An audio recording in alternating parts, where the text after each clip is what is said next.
안녕하세요. 미술전시 해설가 도슨트 한희준입니다.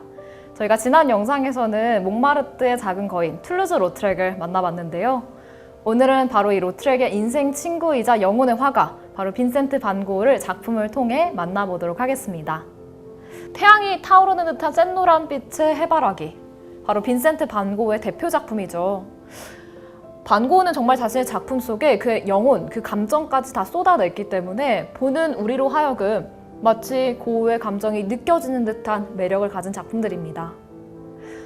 빈센트 반 고흐 하면 타고난 천재 화가였을까요?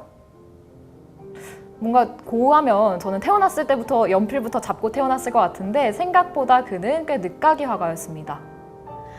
잘 나가는 화랑의 화상부터 시골 학교의 교사, 탄광총의 선교사까지 여러 직업을 방황하다가 고흐는 마침내 1888년도 27살이 되던 해 동생 테오의 조언으로 전업 화가의 길을 걷기로 결심합니다.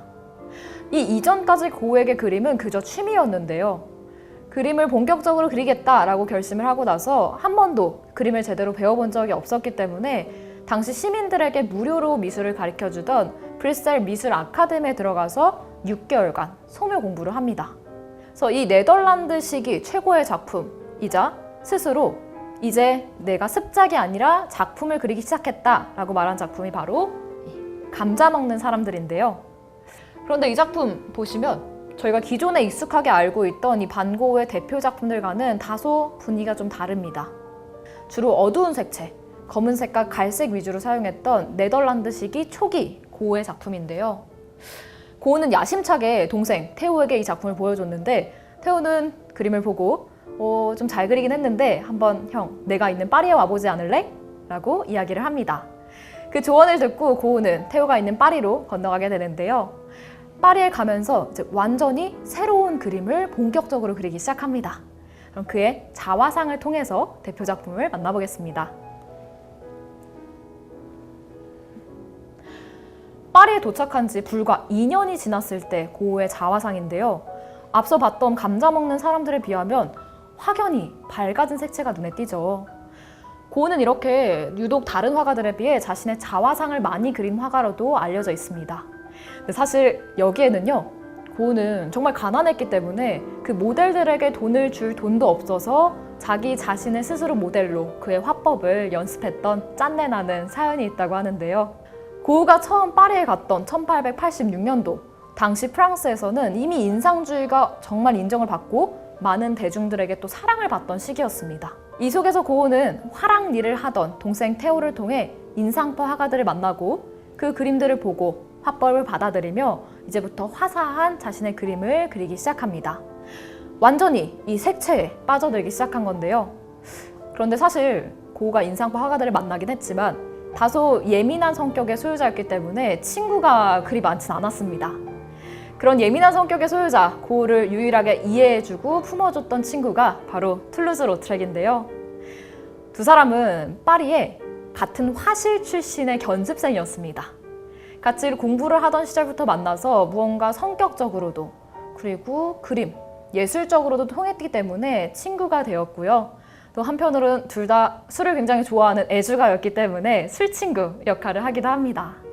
이렇게 로트렉이라는 친구도 만나고 인상주의 화사한 색채도 만났던 도시 파리였지만 사실 고흐에게 파리는 완벽한 도시는 아니었는데요.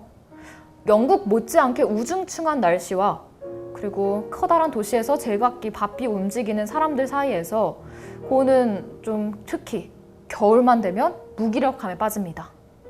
그런 고흐를 보고 친구 로트렉은 훨씬 좀 따뜻하고 화사한 남프랑스로 내려가 보는 게 어때? 라는 조언을 하게 되고요. 그 조언을 듣고 바로 고흐는 파리에서 16시간 기차를 타고 달려서 작은 시골 마을 도시 아르로 도착합니다. 그 아르리란 동네의 매력에 빠지는 데는 그리 오랜 시간이 걸리지 않았는데요. 여기에 내가 정착해야겠다라고 결심을 하고 하나의 집을 사서 온통 노란색으로 칠하게 됩니다. 고흐의 노란집, 그의 대표 작품이죠. 고흐는 이 아르에서 노란집 속에서 예술가 공동체를 만들어 화가 친구들과 함께 의지하고 예술에 대한 토론도 하고 때로는 경쟁하면서 작품 세계를 발전해 나가고 싶어 했는데요. 그런 꿈을 가지고 있었기 때문에 바로 파리에 있는 친구들에게 한 명 한 명 손수 편지를 씁니다. 하지만 아무도 이 편지에 응답하지 않았고요. 유일하게 고흐의 친구이자 라이벌, 그리고 고흐가 존경했던 폴 고갱만이 응답을 합니다. 사실 고갱도 좀 망설였지만 고흐의 동생 테오가 계속해서 설득해서 어쩔 수 없이 아를로 내려가겠다라고 이야기를 합니다.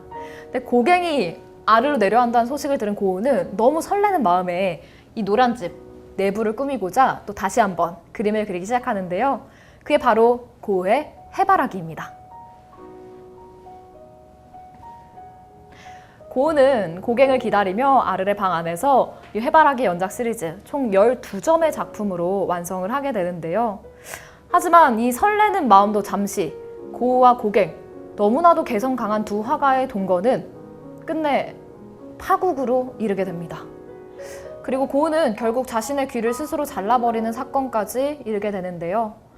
이 사건으로 인해 아르레 마을 주민들은 고흐를 내쫓아라는 탄원서를 내게 되고 결국 고흐는 아르를 떠나 생레미의 정신병원으로 들어갑니다.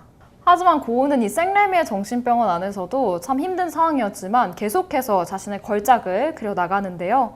바로 그의 대표 작품 별이 빛나는 밤이 있습니다. 고흐는 이 정신병원 내에서 창밖으로 그 밤하늘을 바라보며 자신의 고향 네덜란드를 떠올리며 이 작품을 완성을 합니다. 사실 당시 고흐는 외적으로도 많은 변화가 있었고 내면적으로도 참 혼란스러운 시기를 견뎌내고 있었는데 그 혼돈의 시기, 자신의 내면의 마음을 이 회오리치는 밤하늘로 표현한 게 아닐까라는 생각이 듭니다. 정말 자신의 영혼, 이 감정까지 모두 다 그림으로 격정적으로 표현을 해냈던 이 고흐의 그림을 보시면서 고흐는 당시 어떤 감정을 느끼고 있었고 또 한편으론 이 작품을 지금 마주하고 있는 여러분은 스스로 어떤 감정이 드는지 여러분의 내면을 바라보시는 시간 되시면 좋을 것 같습니다.